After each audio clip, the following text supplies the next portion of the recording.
ఎవరు నువ్వు? 10 ఎపిసోడ్ నుంచి స్కిట్ కొట్టుని టీమ్ లీడర్ని.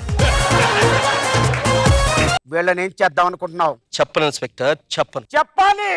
చెప్పను. చెప్పాలి. చెప్పను ఇన్స్పెక్టర్. చెప్పనంటున్నాడు రా. నాకు 2 అసిస్టెంట్లు కావాలని. అసిస్టెంట్లు లేరురా? 2 పనులు ఒక్కడే చేస్తాడు బాబు. చేస్తా సార్. అద్దం పట్టరా. అర్థమే కదా. గొడుగు పట్టు. ఇప్పుడు టచ్అప్ చేయి.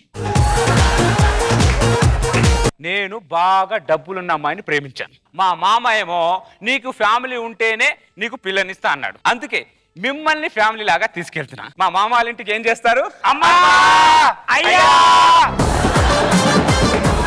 బియ్యంపుల వారు వచ్చారు. ఉన్నాయా లేవా? వస్తున్నానండి. నమస్తే ఆంటీ. నమస్కారం అండి. కాఫీ ఇవ్వచ్చు కదా.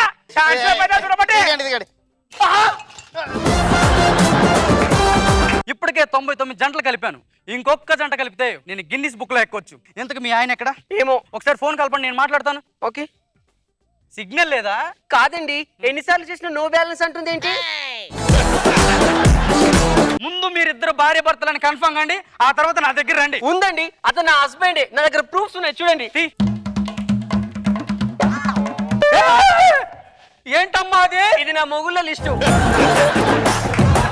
ఏం చేసావురా? జైలుకి వచ్చావు? అంటే ఫంక్షన్ హాల్లో చిన్న టిఫిన్ బాక్స్ మర్చిపోయాను మేడం, అందుకే తీసుకొచ్చి జైల్లో పెట్టారు. టిఫిన్ బాక్స్ మర్చిపోతే జైల్లో పెడతారా? అంటే నేను బయటకు వచ్చిన తర్వాత టిఫిన్ బాక్స్ పేలిపోయింది మేడం. ఈ రోజు మా సన్ని రిలీజ్ అవుతున్నాడండి. రిలీజ్ అవుతున్నావా? అవును మేడం. చాలా ఆనందంగా ఉంది నేను చూస్తుంటే. సరే బయటికి వెళ్తారా కాబట్టి ఎక్కడి నుంచి అయినా మనిషిలా బ్రతకరా. ఈ 10,000 తీసుకొని మేడం వెళ్ళి మనిషిలా బ్రతుకు. Thank you madam. నేను రేపు రిలీజ్ అవుతున్నానండి. ఏం అరే సన్నీ, మేడం నా పర్సులో 10,000 కనిపించట్లేదు. ఎవడు కొట్టించాడు అట్లా?